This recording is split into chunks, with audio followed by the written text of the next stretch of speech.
The opening scene in Revenge of the Sith is one of my favorite openings to a movie. After we get the opening title crawl, we're immediately thrust into action. We see Anakin and Obi-Wan spinning and flying around as they attempt to locate the Chancellor. This whole section of the movie, from the start to the crash landing on Coruscant, is absolutely fantastic.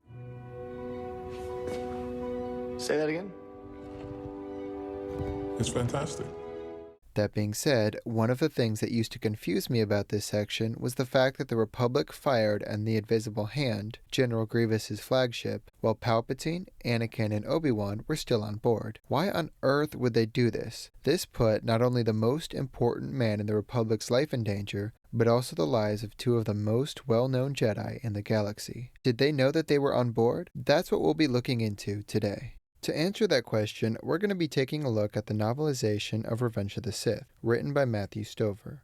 The novel was based off of the screenplay for Revenge of the Sith. It adds a lot to the movie, not only because you get to see what characters are thinking during the events of the movie, but it also adds a ton of extra events to the story that really help to add more stakes and explanations to Revenge of the Sith.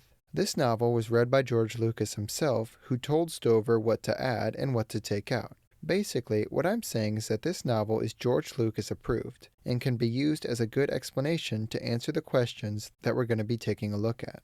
In the novel, after Anakin and Obi-Wan boarded the ship and eventually fought and killed Dooku, the clone fighter pilots outside the ship shot down the remaining Vulture droids protecting the Invisible Hand. This left the Invisible Hand exposed to the Republic strike group, which was made up of 3 Carrack-class light cruisers and a dreadnought. The Republic strike group blasted the Invisible Hand, which destroyed the shields and inflicted damage on the ship itself. After this, they were hailed by the Integrity, one of the Carrack-class light cruisers. They proposed a ceasefire, which General Grievous acknowledged. Grievous then began talking to Lieutenant Commander Lorth Nida, the same Nida who would eventually take full responsibility for losing the Millennium Falcon and be force choked by Vader one day. He offered Grievous the chance to surrender. Grievous refused and told them that he would personally disembowel Palpatine if they did not let him fly without being shot at by Republic forces. Nida was suspicious of this, which lets us know that the Republic did not know that Palpatine was on board.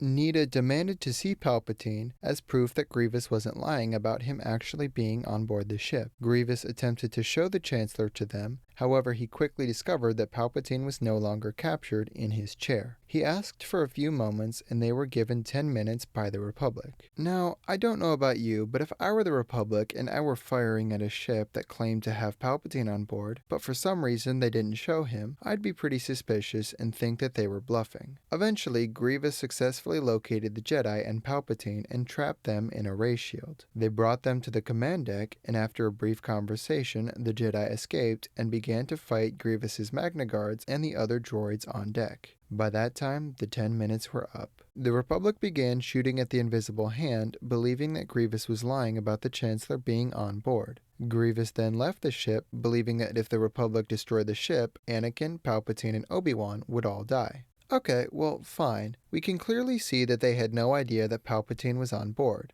But what about Anakin and Obi-Wan? They're both Jedi who work for the Republic. Surely the people leading the battle on the Republic side knew that they were there. Well, while it's not explicitly stated, I have a theory based on another novel and clues given to us in the movie that should help clear things up. So the novel Labyrinth of Evil is a prequel novel that leads up to Revenge of the Sith. In this novel, Anakin and Obi-Wan were on a mission which took them to the Outer Rim. If you remember in the movie, Anakin mentions to Padme that they were in the Outer Rim sieges. Towards the end of the novel, on the other side of the galaxy, General Grievous attacked Coruscant and kidnapped Chancellor Palpatine. It's then that Mace Windu and Yoda decide to recall as many Jedi to Coruscant to help assist in the battle and to rescue the Chancellor. So Anakin and Obi-Wan rushed off to Coruscant, which brings us to the start of Episode 3. Now, why did I mention that? Why does it matter if they were on Coruscant when the attack happened or in the Outer Rim? Well, it matters because knowing that Anakin and Obi-Wan weren't with the Republic when the attack happened meant that they probably weren't in constant communication with the higher-ups of the battle.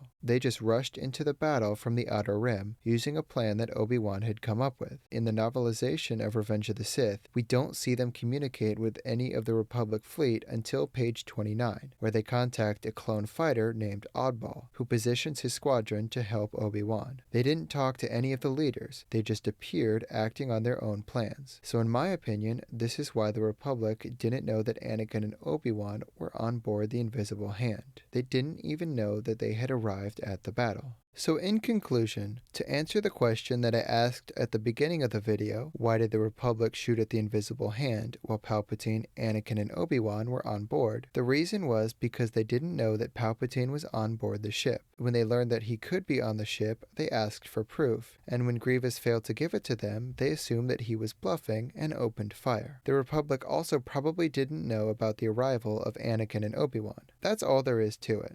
Now, before I end the video, I want to quickly recommend the novelization of Revenge of the Sith to those of you who haven't read it. I really enjoyed this book, and it made me look at the movie totally different. Anyway, let me know what your thoughts are in the comments down below. What do you think about this explanation? Do you like it? Do you hate it? Thank you all so much for watching.